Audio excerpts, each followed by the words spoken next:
What if the labels we use to judge others are echoes of a dark past? Imagine being labeled a cultist for simply seeking a better world. Consider the life of the person unjustly labeled. What happens to them afterward? I will tell you, but first, have you heard about ALLATRA and volunteers who have faced genocide for over 10 years? You may have visited our official page, or maybe you have only read slanderous articles that paint a negative picture of us. Would you call me a cultist? Someone who hasn't broken any laws and dreams of a better world, just because you have read biased reports or listened to paid influencers inciting hatred against people you don't even know? Doesn't this echo a dark past of our history? A century ago, Jews were forced to wear yellow stars on them. How could intelligent people turn to such brutality? Consider this fact. 100 years ago, the Protestant Church created an apologetics center, the precursor to modern anticult organizations. Its official purpose was to monitor the activities of other religious movements and provide information to the Protestant Church community. In practice, however, the center began collecting data on sects, movements, groups, and other associations. In 1932, Walter Koenig, an anti-Semite from Bavaria, became the head of the Apologetics Center. Anti-cult activities began targeting non-Christian movements. Lectures were held and articles were written on this subject. The ideas and methods largely inherited the inquisitorial approach. In 1936, about 500 groups were recorded in their archives as being considered dangerous. Importantly, the harsh methods demonstrated by the Gestapo were borrowed from these anti-cult organizations. The war ended, the world celebrated victory over Nazism. In 1964, the same Protestant church in Germany officially restored the position of the Commissioner for Sects and Religious Issues in the Evangelical Lutheran Church of Bavaria, appointing Pastor Friedrich Wilhelm Hack to this position. He became the successor to Koenig's Nazi legacy and a leading ideologist of anti-cultism in Europe. Later, Wilhelm Hack helped his faithful brother in faith, Johann Ogert, establish the anti-cult organization Dialect Center in 1973. And guess who was one of the Ogert's devoted disciples? Alexander Dworkin, president of Heirs. Interesting picture, isn't it?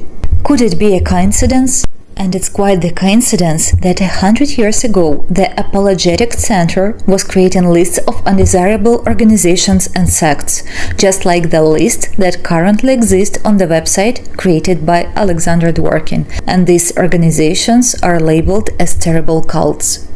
Even commercial organizations like Amway and Herbalife made it onto the lists. Essentially, millions of people have already been labeled as cultists. Do you really think this won't affect you in the near future? Does this story ring a bell?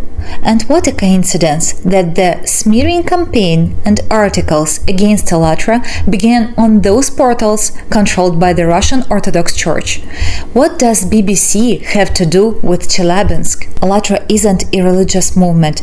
It unites representatives from all faiths and even atheists. We unite over the urgent issue of climate change, backed by scientific study and mathematical module, a reality that some label as cultish. Currently, agents from Heirs are spreading lies about us, and people are buying it.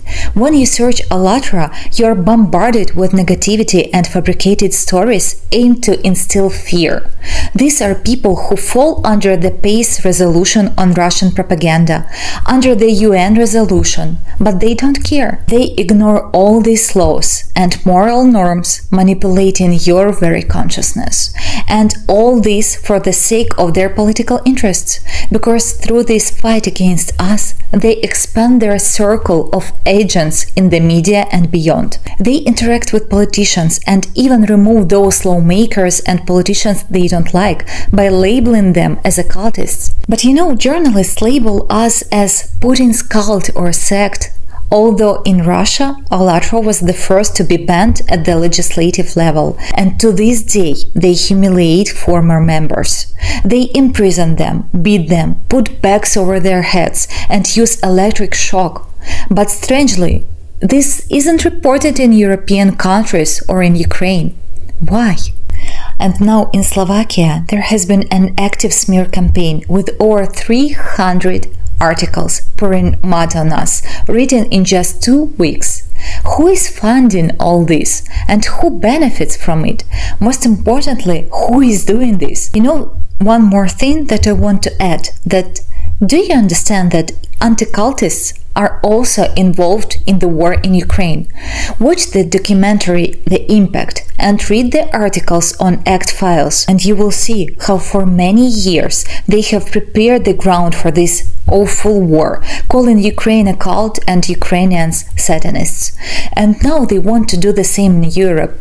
Recently, a criminal case was opened against a journalist related to a Russian anti-cult organization. You may wonder, a Russian organization in Europe, when PACE has recognized the Russian Orthodox Church as a propagandist of war. Yet despite this, they have mobilized all their agents right now and created a huge campaign against us because a criminal case has been opened against their agent. One would think, if you're innocent, why such a fuss? Or are they afraid that the web will unravel and expose the entire network? And the most ironic part is that Ratsir's agents pressured the Attorney General in Europe, and he dismissed the case. Yet we stand for life's value, the very principle these agents claim to uphold through their orthodox beliefs. Instead of promoting love, they orchestrate genocide and fan the flames of hate. Friends, if they were genuinely battling a harmful organization, there would be real victims and crimes to address. Instead, it's all baseless slander and hatred. So the main question, who is the true criminal here?